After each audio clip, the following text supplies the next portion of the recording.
Vous écoutez Europe 1, il est 9h30. Le journal des médias avec Thomas Joubert. Bonjour Thomas. Bonjour, à la une ce matin, Marine Le Pen saisit le CSA contre un journaliste de France 2. Un clash avec Joe Star dans le télécrochet de France O et des personnalités de la télé reçues hier à l'Elysée. Et on commence donc avec Marine Le Pen qui dépose une plainte au CSA contre un journaliste de France 2. La présidente du Front National reproche au journaliste Michel Monpontet de multiples dérapages visant le FN sur Twitter. En cause 3 messages dont celui-ci. Ils ont raison au FN de raconter n'importe quoi dans leur programme économique. Leurs militants ne lisent pas. Il avait également tweeté une affiche de campagne de 2 candidats du FN avec ce commentaire: les visages de l'espérance, hashtag effrayant. Un tweet que le journaliste a par la suite effacé. Marine Le Pen a donc décidé de saisir le CSA à ce sujet. Canal+ ne prévoit pas de remplacer le Grand Journal par le Petit Journal de Yann Barthès. Le Figaro publie ce matin une enquête sur le succès du Petit Journal qui a dépassé le Grand en audience et en recettes publicitaires. Dans l'article, un responsable de Canal+ précise que le vaisseau amiral de la chaîne reste le Grand Journal et qu'il n'est pas question de le remplacer. En revanche, le Petit Journal a vocation à élargir son spectre, je cite, à tester de nouvelles idées et à prendre plus de place. Il n'y a pas de limite pour l'émission de Canal+, précisons du côté de la direction. Voilà, et on rappelle qu'Antoine Decaune, qui était notre invité ici, nous avait dit qu'il souhaitait repartir pour une année du Grand Journal et que la direction du Grand Journal souhaitait également repartir pour une année. Donc, il n'y a pas de raison que le Grand Journal, a priori, soit remplacé la saison prochaine. M6 va bientôt diffuser un documentaire sur les bébés. 1 an dans la peau d'un bébé va suivre 2 sœurs jumelles, Mathilde et Maïane, tout au long de leur première année de vie. On verra les premières joies, les réussites, les défaites. Le documentaire de 90 minutes sera raconté à la première personne, illustré par des images de synthèse. À voir prochainement sur M6.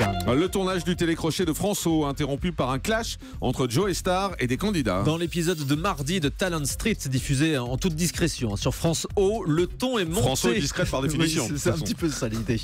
Ça fait moins de 50 000 téléspectateurs quand même. Le ton est monté entre Joe Star et un des membres du jury. Joe Star est lui-même membre de ce jury. Des candidats ne comprenaient pas les critiques des jurés. Le dialogue a donc viré au clash. Le tournage a été interrompu quelques instants. Écoutez ce qui s'est passé. Il y a quand même du Non, travail. mais j'ai pas dit qu'il n'y avait pas de travail, Après, chérie. il y a C'est un pas ce truc que je qu'il faut dis. noter. Je dis, c'est pas je ne juge pas le travail. je dis Alors, le- est-ce que c'est un challenge? Est-ce Je qu'on voudrais a juste droit répondre Mia à Mia, s'il te plaît.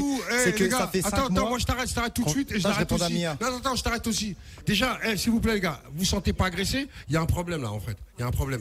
Voilà. Non, ce que je veux juste te dire, c'est qu'à un moment donné, vous nous montrez un truc, on n'a aucun repère pour savoir. Regarde, lui limite, il arrive de son truc. Même moi, je ne sais pas de quoi on parle là. Là, je Ça, parle. c'est pas à nous de te l'indiquer. Ça, c'est. Mais je suis pas en train de vous parler, les gars, là. Là, j'espère que l'émission s'arrête, là. C'est pas du tout à vous. Donc, déjà, toi, s'il te plaît, redescends 2 secondes, t'es mignon. Parce que je voulais préciser, c'est pas à vous que je parle. Je suis en train de dire, là, l'émission, elle est arrêtée, là. L'émission, elle est arrêtée, là, s'il te plaît, descends. L'émission, elle est arrêtée, là, 2 secondes. On comprend pas ce qu'on doit lire. On comprend pas comment les juger, là. Alors attends, on va faire une l'idée. petite coupe, 2 secondes. C'est quoi cette musique là? Ah, c'était le montage de la production de l'émission. Le gong, là, c'est Bah quoi oui, c'est eux. C'était dans l'émission. C'est pas vrai. C'est genre, il y a un suspense, c'est terrible, mon Wow. Dieu. 50 000 spectateurs, c'est ça? Ouais. Moins. De nombreux... C'est un jeu, faut trouver 3.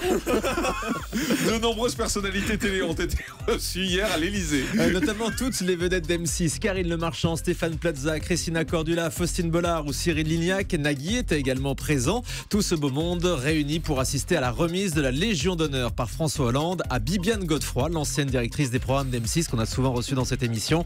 Parmi les autres personnalités décorées hier, Jean-Pierre Coff et la romancière Françoise Chandernagor. Le Festival de Cannes a choisi son parrain et son prochain maître de cérémonie. Cette année encore, le festival fera appel au très chic Lambert Wilson. Les organisateurs précisent qu'il avait marqué les cérémonies l'année dernière par son élégance et son aisance.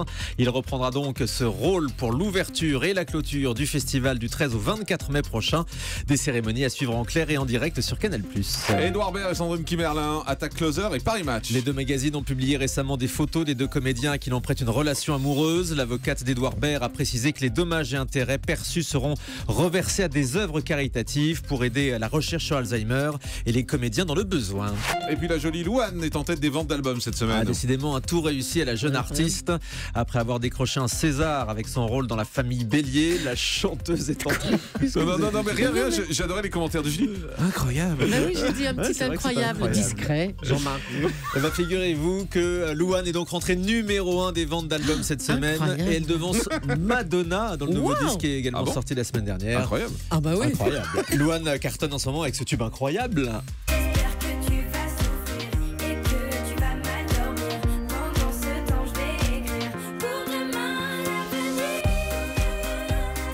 C'est vrai qu'elle est mignonne, hein, ouais. Ouais. On l'aime Elle bien. a fait quoi, elle, la nouvelle star? The Voice. The Voice. Et elle a perdu. Bah, elle n'a pas gagné. Elle n'a pas gagné. Voilà. C'est dommage. C'est tout? Oui, c'est tout. D'accord. On termine avec le chiffre du jour. 3 400 000 €, la somme touchée par Danny Boone en 2014 en tant que réalisateur pour son film Superchondriac. Danny Boone devient le réalisateur français le mieux payé selon ce classement d'écran total. Merci Thomas.